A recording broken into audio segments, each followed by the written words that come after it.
llega cuando naturalmente se debilita el Imperio Español, se produce la independencia nuestra. Nuestra independencia la llevan a cabo nuestros próceres de la independencia, que traen las ideas iluministas y liberales de la burguesía europea. Nuestros próceres eran verdaderos liberales, sí, fruto de su época, Chuquisaca, se lea Rousseau, todas las cosas esas, el contrato social, etc. Y bueno, emancipan nuestra región con todos los claroscuros, esas cosas. Los restos de San Martín no los trajo Rivadavia. Rivadavia le cortó los víveres a San Martín, fue eso lo que pasó. Por eso tuvo que juntarse con Bolívar en Guayaquil y decirle, hermano, yo me voy para Europa porque no me da más guita. Esa es la realidad de los hechos. El misterio de la conferencia de Guayaquil, no ningún misterio, vamos a dividirlo un poco. Pero a poco estos héroes de la independencia se volvían molestos. Entonces empezaron a matarlos. A Bolívar lo mató la tuberculosis un ratito antes que lo matara alguien, porque ya habían intentado un par de veces liquidarlo. Lo había salvado la mujer. A Sucre lo mataron, claro. San Martín prudentemente dijo, yo me voy. Interesante. Barrieron todo eso. Vienen las luchas en cada uno de nuestros países, se balcaniza América Latina, se impide la unidad de América Central, se destruye la unidad de la Gran Colombia, nos dividen. Brasil tiene la suerte de que como con la invasión napoleónica se había transferido, habían huido la nobleza de Portugal, había llegado a Río de Janeiro. Bueno, el imperio de Brasil mantiene la unidad de las colonias portuguesas, sino de lo contrario también se hubiera balcanizado como nosotros. Y bueno, y se instalan en nuestros países las oligarquías latifundistas con realidades cuasi feudales, no digo feudales porque el feudalismo es un fenómeno europeo, pero esas oligarquías sancionan constituciones aparentemente liberales, copiadas de la Constitución de Estados Unidos, no por servilismo, sino porque era el único modelo republicano que había en la época, disponible que había en la época, pero teníamos repúblicas con constituciones liberales y realidades oligárquicas. Es decir, nuestras repúblicas oligárquicas, como era Porfirio Díaz México, como nuestra oligarquía vacuna acá, como el patriciado peruano, como la República Bella brasileña. Y en eso, 1870 y pico, 1880, nosotros somos uno de los primeros donde se trae el discurso de Lombroso y se trae el discurso positivista, que coincide con la ideología de nuestras oligarquías. Nuestras oligarquías, ¿cómo legitimaban ese poder? Bueno, nosotros somos los civilizados, dentro de todos estos negros, mulatos, mestizos, indios, medio bestias, nosotros somos los que tenemos ya la cabeza un poco más grande, porque ¿qué es lo que orgánicamente iba a producir esa domesticación? Iba a agrandar la cabeza, iba a achicar lo de abajo. Cuidado que no estoy caricaturizando. No. Lean a Spencer y dice semejante barbaridad. Dice que el sexo y el cerebro se alimentan de los mismos nutrientes. En consecuencia, si se usa mucho lo de abajo, se agranda, pero lo de arriba no. Por ende, va a haber que hacerle usar más lo de arriba para que se le achique lo de abajo. Cuidado que esto no es caricatura, esto lo dice este ingeniero ferrocarril, esta bestia filosófica. No sé cómo lo haría, yo cómo trataría de conseguir eso, posiblemente. Calculo que mostrándole ese retrato que en la cervecería de Londres de la reina Victoria, ¿no? sacar a la reina Victoria una vacuna contra el amor, que se erotiza por mucho. Pero bueno, lo cierto que...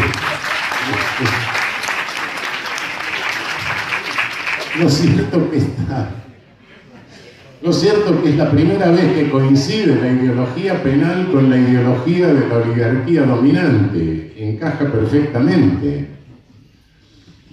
Y entonces adoptamos toda la teoría peligrosista. ¿Y qué es la teoría peligrosista del positivismo? Como en nuestra aldea local, en nuestra aldea penalística, digamos, ¿es resultado de qué? Es resultado de una coalición de dos corporaciones en un discurso. La corporación médica hacía mucho que tenía ganas de manotear la hegemonía del discurso penal. Hay un señor, Jean Vier, siglo XVI, un psiquiatra, que escribe un libro, diciendo, no, cuidado, las brujas no tienen que ser materia de los inquisidores ni de los jueces, las brujas tienen que ser materia de nosotros los médicos. Siglo XVI. Se arma un lío tan grande que nada menos que Jean Baudin le contesta con un curso que se llama la monomanía de las brujas, monomanía de Saussure, donde dice, no, un momento, se vuelve loco, el rey de Inglaterra escribe un libro contestándole a Jean Vier. No, eso tiene que ser cuestión del monarca. ¿Por qué? Porque el monarca es el defensor de la verdadera religión, en consecuencia, estatiza todos los bienes jurídicos. Esta estatización de bienes jurídicos, nosotros decimos, no, la hizo el fascismo, no la hizo el fascismo, la hizo Jean Vier, la hizo Baudin, Jean Baudin. ¿Qué significa estatizar todos los bienes jurídicos? Todos los bienes jurídicos son del Estado. Si ustedes leen el códice Rocco del fascismo, la violación no es un delito contra la libertad sexual, sino la violación es un delito contra las buenas costumbres. Es decir, afecta al Estado, fundamentalmente. Vuelvo al otro. El positivismo tiene un desarrollo entre nosotros impresionante. Tanto el positivismo, quizá no tanto lo prosonismo, pero Ferri, por ejemplo, viene a la Argentina 2 veces, es ovacionado. Ferri era socialista y sin embargo se va a hablar con todos los conservadores, etc. Termina siendo senador fascista. Terminó así. Pero en rigor de verdad era un paradigma. El paradigma racista era un paradigma en sí mismo. No era una ideología simplemente, sino era un marco en el que todo se manejaba. Si ustedes leen a los ingenieros que eran socialistas, yo les recomiendo que lean un capítulo que hay en las obras completas de Ingeniero, en Recuerdos de Viaje, que se llama Las razas inferiores. Es un artículo publicado en La Nación en 1906, donde dice que, bueno, que hay ciertas razas que hay que, como los avestruces de no sé qué zoológico, las tortugas de otro, hay que conservarlas mientras se van extinguiendo tranquilamente. Es un artículo que si lo llega a leer Hitler dice, cuidado con que es muy racista. Y era un socialista, ¿no? Sí, es decir, al punto era verdaderamente hasta dónde nos puede llevar un paradigma, ¿no? ¿Qué efecto el paradigma de la supuesta ciencia, de la cientificidad? Cuidado, no sé hoy en qué paradigma nos movemos y la barbaridad de lo que podemos estar diciendo. Hay que hacer una autocrítica permanente respecto de eso. Bueno, empiezan los estudios en Europa y se trasladan acá.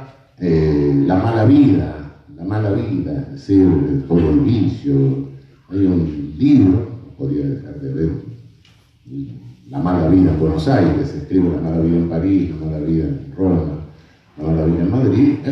Eusebio Gómez escribe La mala vida en Buenos Aires con un prólogo de los ingenieros, 1908, 1909. Se reeditó hace poco el libro, lo reeditó la Biblioteca Nacional. Van a ver una descripción ahí de curanderos, tabúes, en fin, es una cosa... es como se van, ustedes dicen, los estereotipos, ¿sí? De esa manera se recogen estereotipos que se recogen a través de la comunicación. Lombroso, por su parte, realmente era un tipo, un investigador en serio. Como observador de datos, pocas veces hubo un tipo que se dedicara a buscar y contar más datos que Lombroso, solo que el marco ideológico era el spenceriano.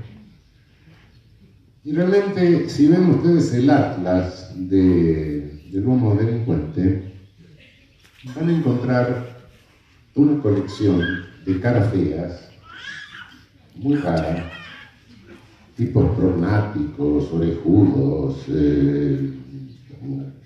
microcefálicos, mujeres estrábicas, barbudas, etc. Cosa, Lombroso creía que todo eso era causa del delito.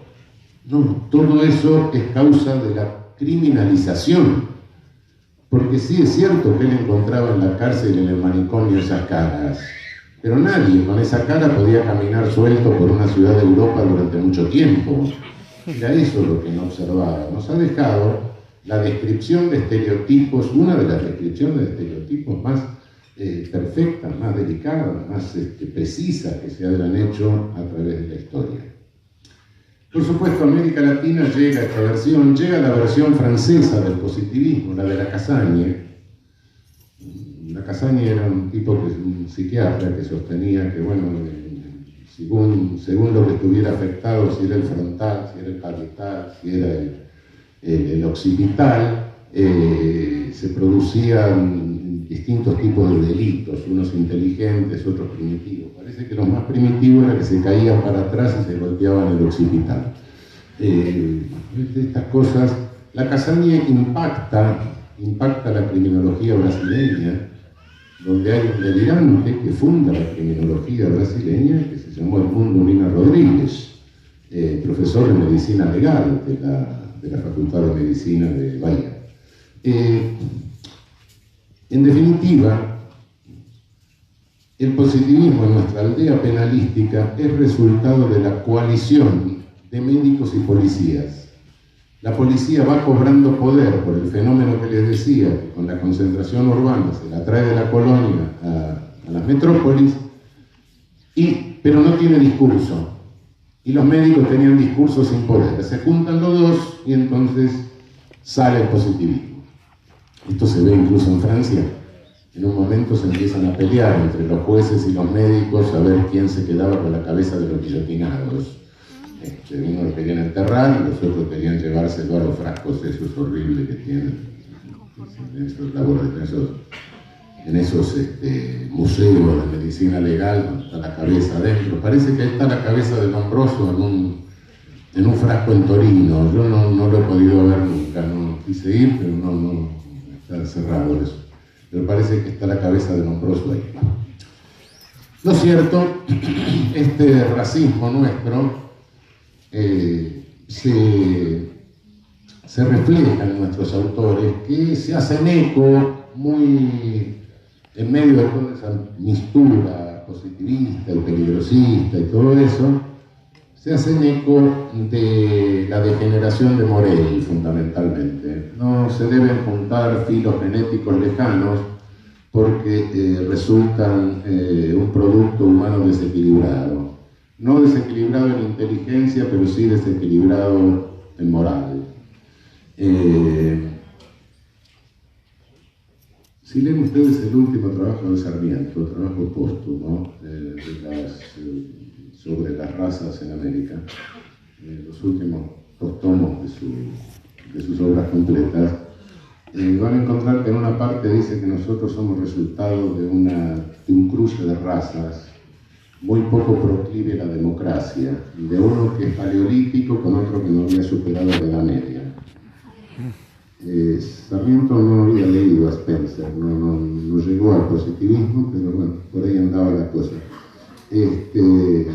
Por eso les digo, todo esto es un paradigma que atraviesa distintas posiciones políticas.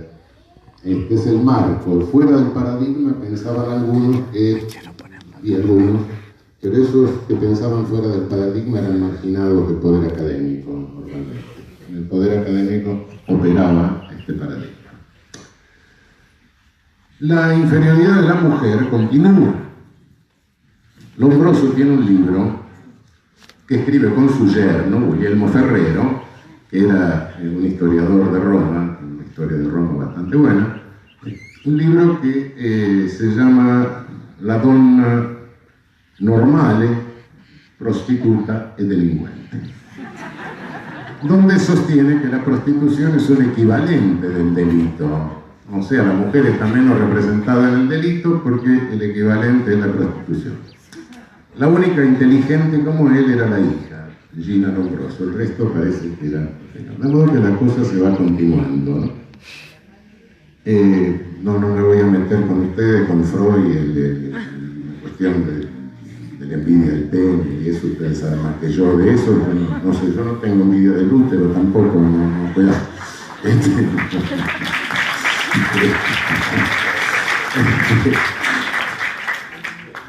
Llega un momento dado, viene la Segunda Guerra Mundial, el racismo tuvo dos vertientes, ¿no? Históricamente hay dos, podemos clasificar los racismos, aunque a veces se mezclan, pero en un racismo optimista, por así llamarlo, o un racismo pesimista. El racismo optimista es este de Spencer, ¿no? En tanto ellos nos cuiden durante 1000 o 2000 años, nosotros se nos va a agrandar la cabeza. Vamos a ir para arriba, vamos a ir evolucionando. El racismo pesimista es el que dice que de una raza superior se produjo una mezcla y entonces hay una decadencia en el vamos para abajo. Esto tiene una versión teocrática en la época de la colonia, ¿no? En la época de la colonia hay una discusión que hoy parece absurda, ¿no? Si el apóstol Tomás llegó a América o no llegó a América.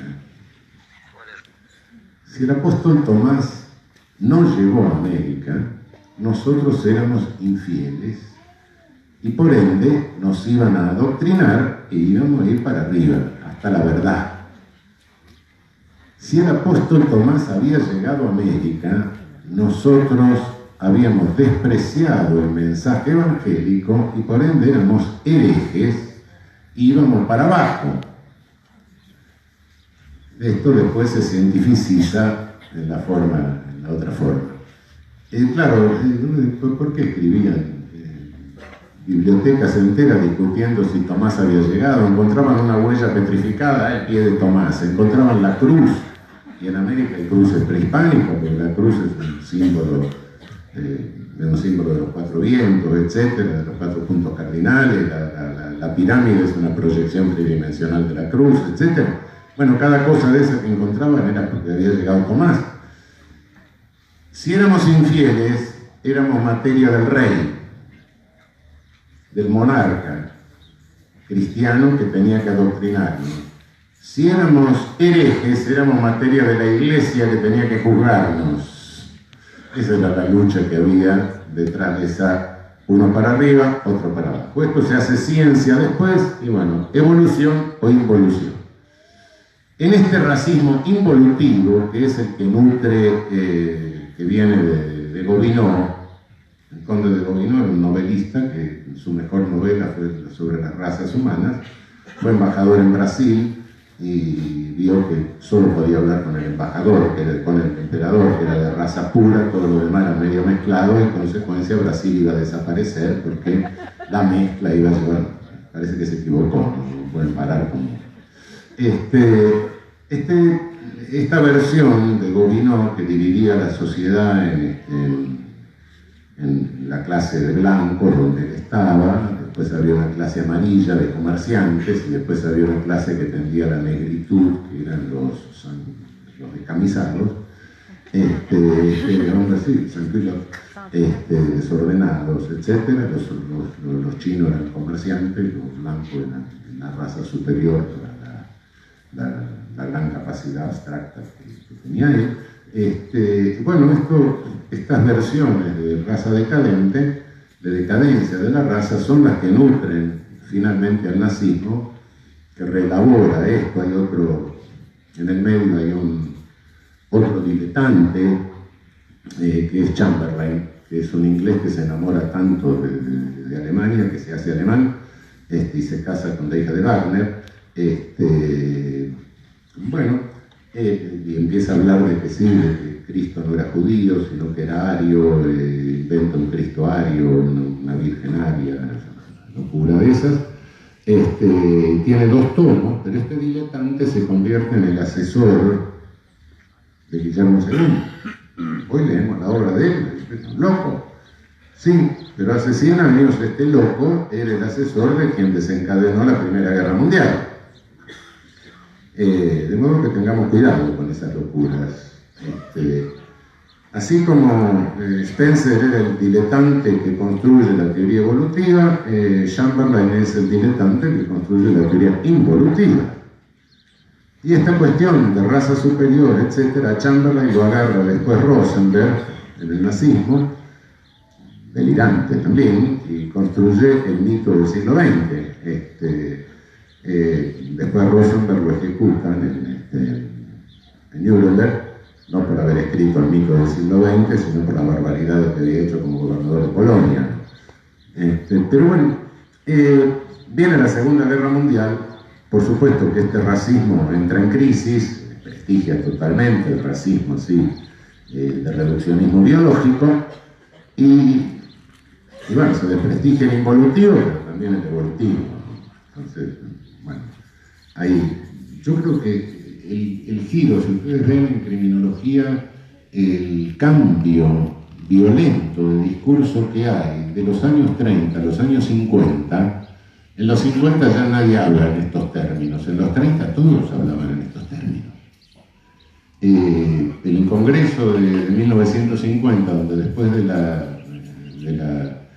guerra, es el primer Congreso Mundial que se hace, la Asociación Internacional, etc., solo algún despistado, como siempre queda alguien que sigue hablando y los otros dicen callar, que esto no se dice más. Bueno, pero se cambia radicalmente la cosa. Esto no significa que no se siga hablando de racismo y que no se siga pensando en términos racistas hasta hoy. Cuidado porque los discursos se disfrazan. El racismo en antropología fue superado por el guasismo, sí. Pero cuidado que hoy se culturaliza y se pervierte el discurso guasiano, el discurso culturalista, encubriendo de culturalismo lo que es el racismo.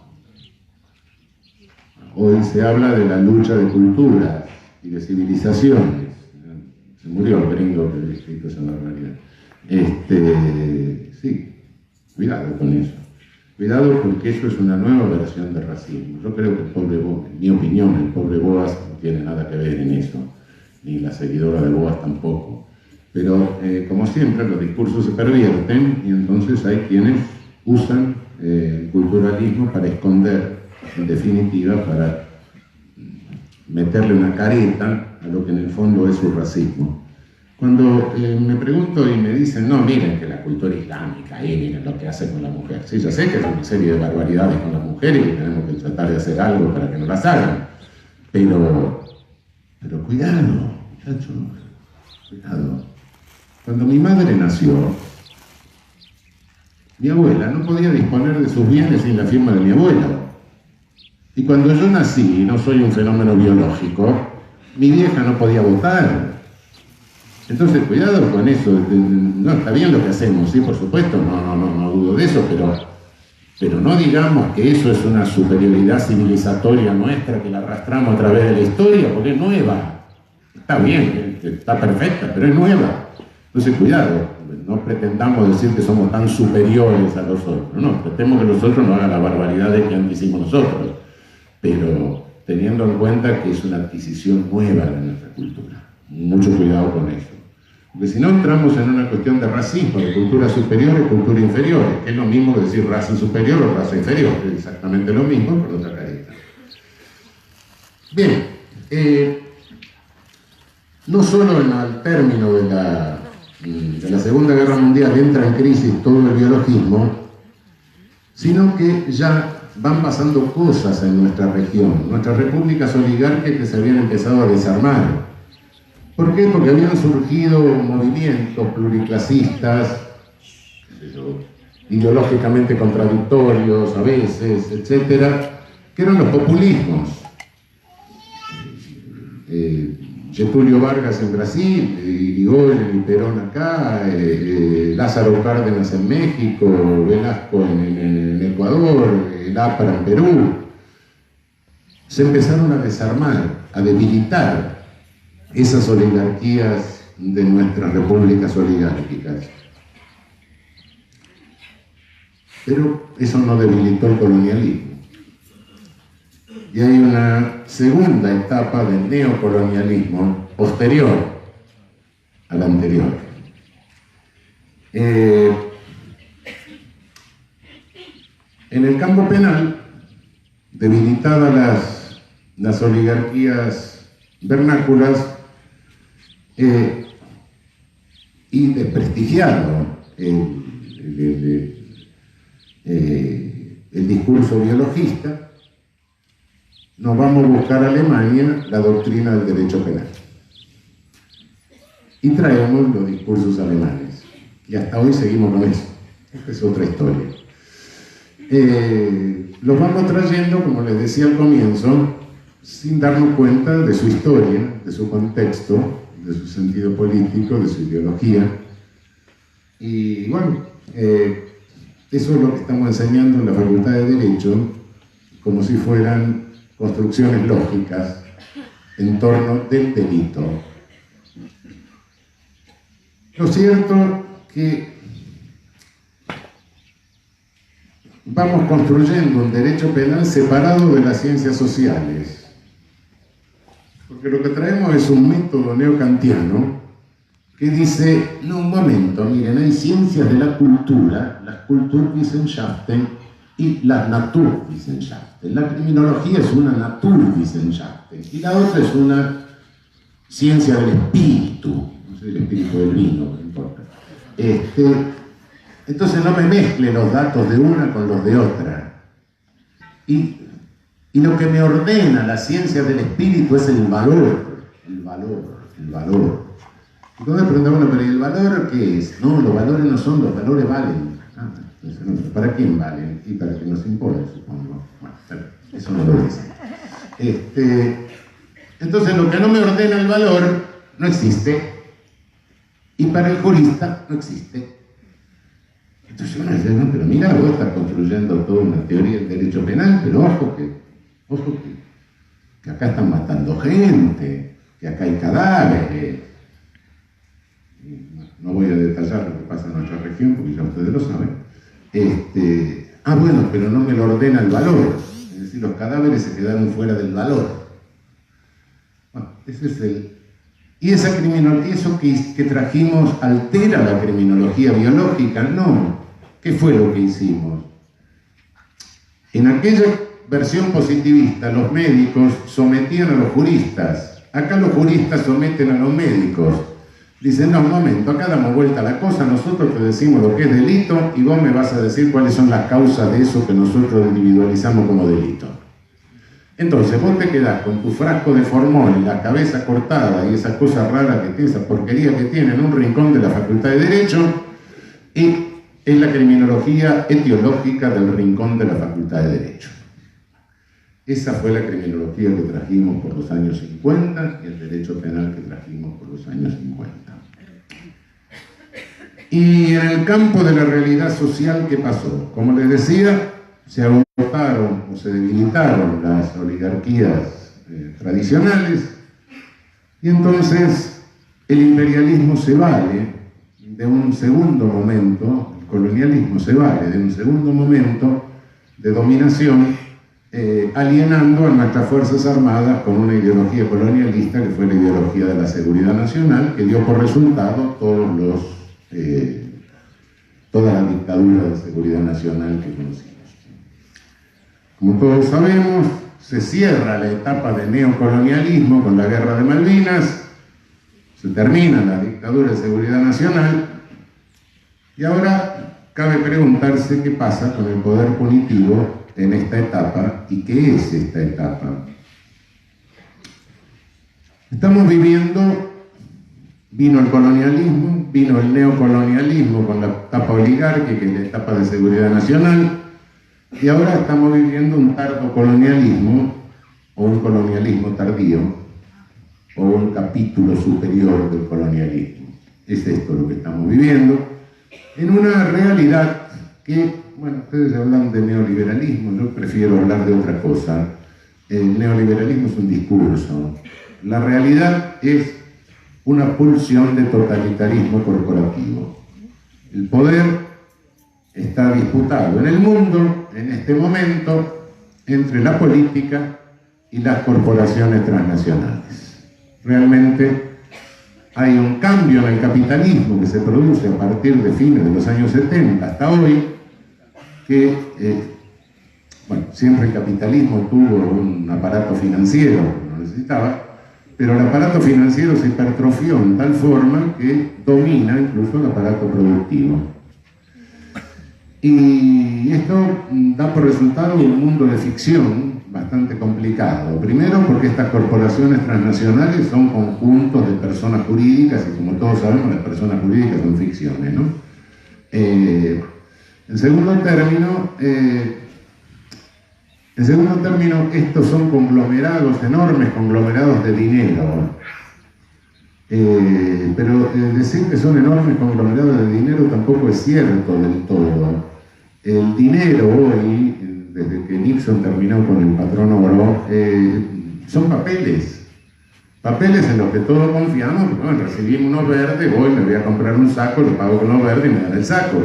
Es decir, hay una confianza mutua, pero son papeles en definitiva. Pero lo grave del caso es que tampoco existen todos esos papeles.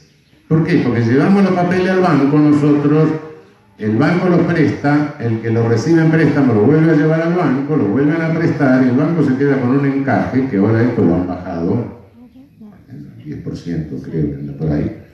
Es decir, que en el banco, en el mejor de los casos, hay una séptima o octava parte de los papeles que nosotros llevamos. Esos papeles no existen, se convierten en números. Esa es la realidad. Entonces, ese mundo de ficción, por otra parte, ¿quiénes son los dueños de esos números, de ese dinero? No se sabe. En una de esas somos nosotros mismos con algunos papelitos que llevamos al banco. Es decir, no es el capitalista del capitalismo productivo del momento de la explotación y del explotado, que había una dialéctica. No había explotador, sino había explotado, naturalmente. El explotador necesitaba tener un explotado. Acá no. Acá no hay dialéctica, porque la sociedad que se quiere imponer es una sociedad con 30% de incorporados y 70% de excluidos. Y el excluido, como dice el Papa, es un descartable. No hay ninguna dialéctica entre incluido y excluido. Este es el mundo y la situación actual. Entonces, si hay una lucha del poder de estas corporaciones que están en manos de Chief Executive Officers, es decir, de gerentes, de tecnócratas, no de los dueños del capital. El inconveniente que plantea esto, que a diferencia del capital productivo, el Estado no puede terciar entre la fuerza del capital y la fuerza del trabajo, porque por el lado de la fuerza del capital, lo que hay es un tecnócrata que no puede hacer otra cosa que conseguir la mayor renta en el menor tiempo, porque si hace otra cosa lo reemplazan por otro tecnócrata. Entonces no tiene capacidad de negociación, no es Henry Ford, no es el capitalista de la caricatura de La Vanguardia que tenía la cadena de oro y fumaba el habano. Ese no existe. Existe un tecnócrata, ciertamente, que tiene que hacer eso y no puede hacer otra cosa, porque si no lo rajan y lo reemplaza inmediatamente otro que tiene ganas de ocupar ese lugar, por supuesto, un lugar de privilegio y de poder. ¿Qué es lo que quieren hacer estas corporaciones transnacionales? Y quieren debilitar estados. ¿Por qué? Porque el Estado es el lugar de la política. Según la posición geopolítica, los debilitan de otra manera. Fíjense todo lo que se está haciendo en Europa por destruir la Unión Europea, por ejemplo. Bueno, sí, no es lo mismo que destruir el UNASUR, claro, eso es mucho más fácil. Una patada es golpearla, no. Por supuesto. Pero en todo el mundo la lucha es por desbaratar los estados, debilitar los estados. ¿Cómo debilitan los estados en nuestra región? Y la violencia les es funcional. La violencia les es totalmente funcional. Fíjense ustedes que donde existe violencia, nuestra región tiene, de los 20 y pico de países que superan los 20 por 100.000 anual de homicidios, 19 están en América Latina y el Caribe. En los países de alta incidencia de violencia letal, ellos la normalizan. El discurso de los medios concentrados mexicanos es un discurso racista, totalmente racista. Dice, los mexicanos somos violentos, nos está pasando lo que nos pasa porque nosotros somos violentos, toda nuestra historia fue violenta. Fíjense que los aztecas sacrificaban, fíjense que nuestra historia es sangrienta. Sí, claro, los aztecas mataban a los prisioneros como mataban a los gallegos también, no cabe la menor duda. Y la historia de México es sangrienta, ¿cómo no va a ser sangrienta? Le robaron 2/3 del territorio. Bueno, ahora están ocupando el territorio de Estados Unidos, con los problemitas que genera. La segunda ciudad mexicana está adentro, pero bueno, en fin, donde la violencia no es tan alta, es baja, como sucede en Uruguay, Argentina, Chile, donde los índices de homicidios son bajos, en realidad lo que hacen es magnificarlos a través de los medios masivos de comunicación. A mí cuando algún amigo viene de provincia a parar en casa, que viene unos cuantos veces, no sé demás, me dice, sí, ¿puedo salir a esta hora? No voy a salir a esta hora, ¿qué te pasa? Vivo en un barrio, no, pero acá la calle, la violencia. Buenos Aires es una de las ciudades más seguras, tiene un índice de homicidios, si sacamos la Villa Miseria tiene un índice de homicidio de 2.5, se va acercando a Europa directamente. Pero sin embargo la impresión que hay es que sale a la calle y matan a todos, sí, claro, porque el homicidio de la semana lo repiten 20 veces y tenemos 20 homicidios. Y si tiene alguna cosa sexual así, bueno, y lo repiten toda la vida. Cuanto más morboso sea, mejor, ¿no? Y naturalmente el comunicador que lo repite dice que hay que reformar el Código Penal, ¿no?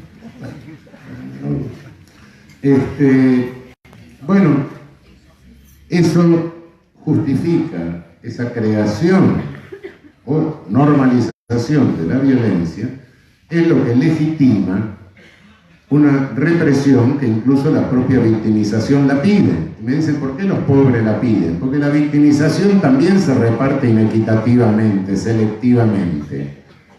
No es solo la criminalización selectiva, también la victimización es selectiva.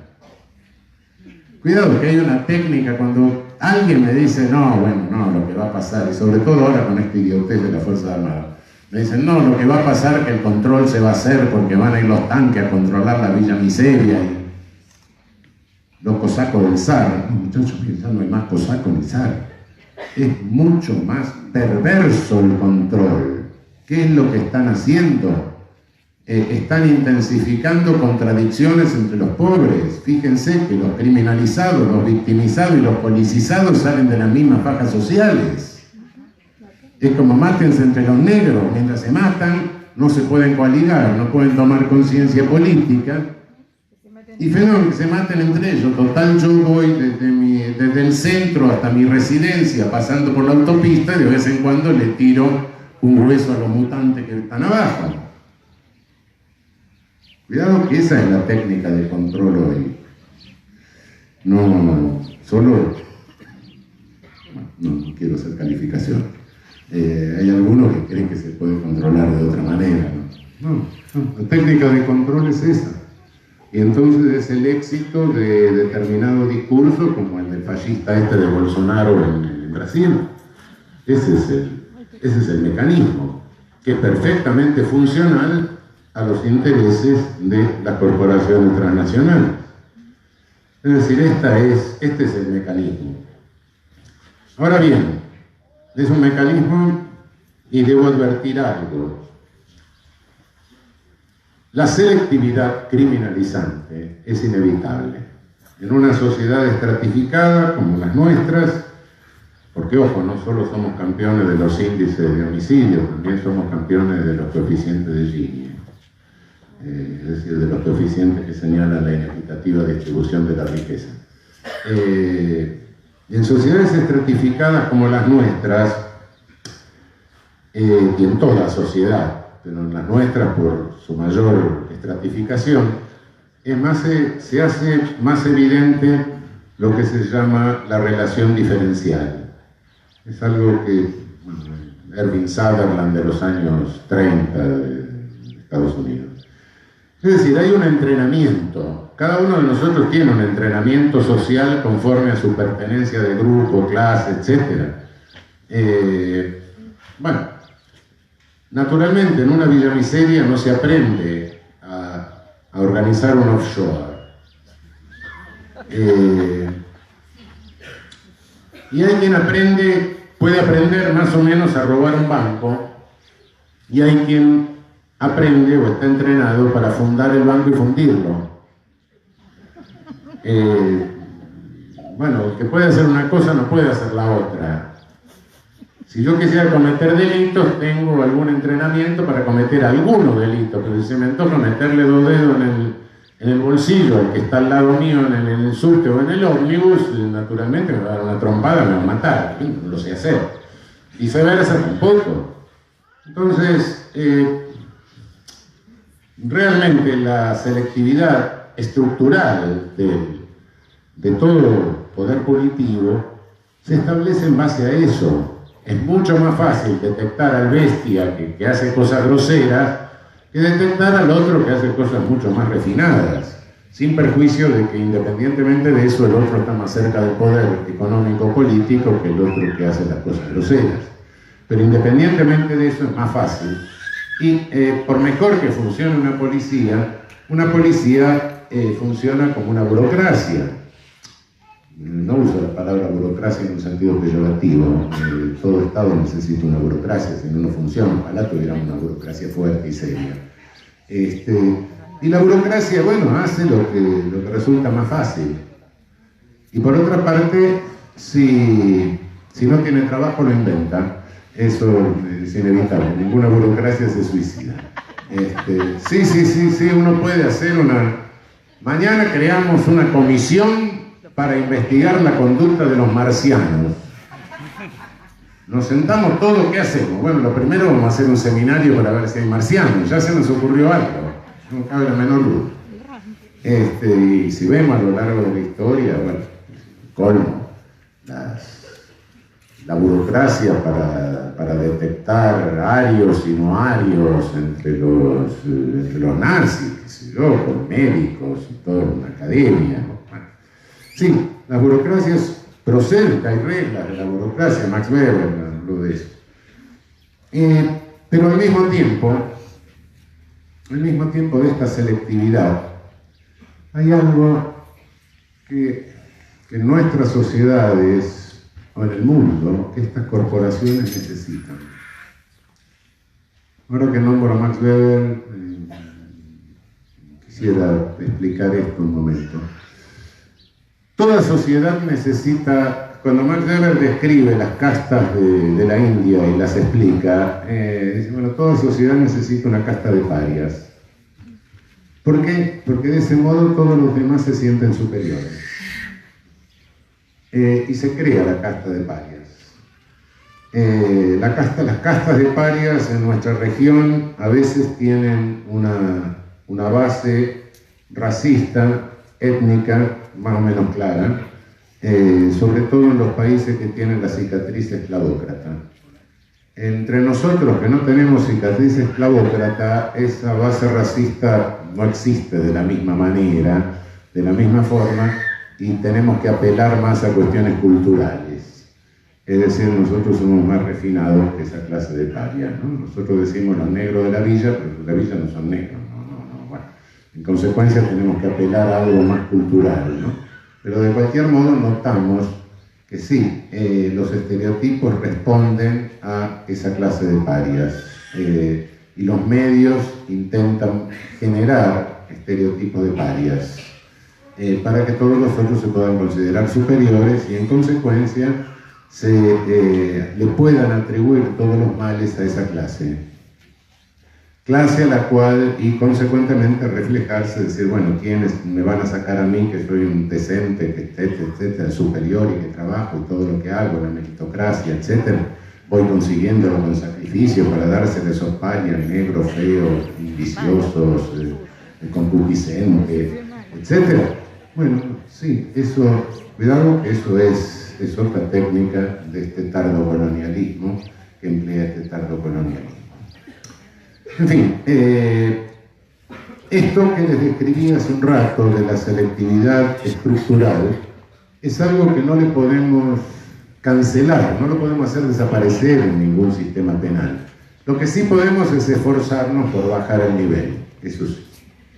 Pero con esto termino. En el último tiempo lo que está surgiendo no es solo una selectividad estructural que es propia de todo ejercicio del poder político. Está surgiendo una selección persecutoria, ese es el otro problema. Y esto sí es una característica ya de una avanzada pulsión totalitaria. Cuando hablo de pulsión totalitaria, no quiero decir que este totalitarismo corporativo haya triunfado. No, hay una resistencia política en el mundo, sí es cierto. Pero no podemos ocultar que hay una pulsión, hay un esfuerzo por un avance de un totalitarismo corporativo que es el que protagoniza esta nueva forma de colonialismo, esta forma de tardo colonialismo, esta etapa avanzada del colonialismo que es posterior y distinta al neocolonialismo. El neocolonialismo se caracterizó, al igual que el colonialismo originario, por cometer genocidios.